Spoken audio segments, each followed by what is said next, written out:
मनवा के चाहत जगा के झूठे प्रीतिया के सपना दिखा के दिलवा में घर तू बना के उड़ जइबू मैना हमरो करे जखनाई के उड़ जइबू मैना।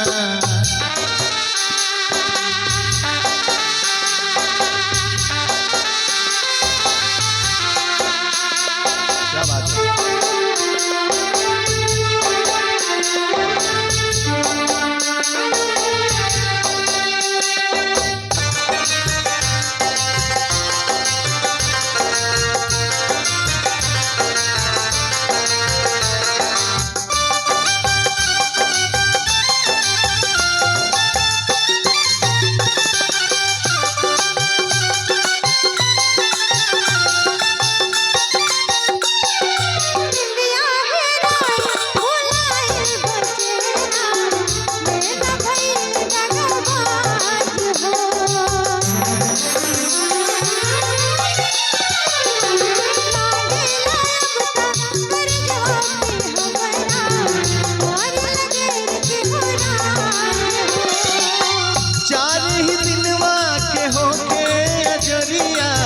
फिर अमावस के रात हो हमन तयाल समझ में पतिया दिलवा के नहीं के बुझात हो नैया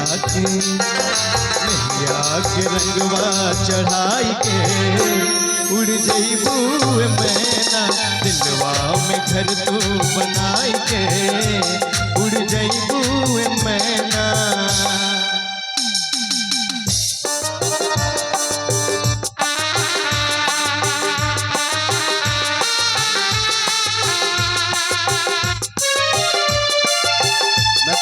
आवाज सुन रहे हो तो थोड़ा ध्यान दीजिए।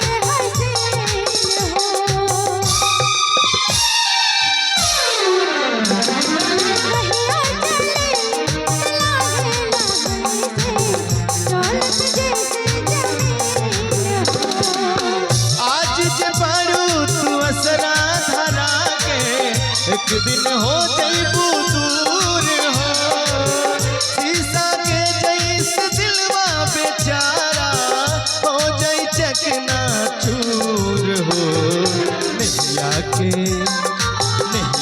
के रंगवा चढ़ाई के उड़ जइबू मैना दिलवा में घर तू बनाई के उड़ जइबू मैना उड़ जइबू मैना उड़ जइबू मैना उड़ जइबू मैना उड़ जइबू मैना दिलवा में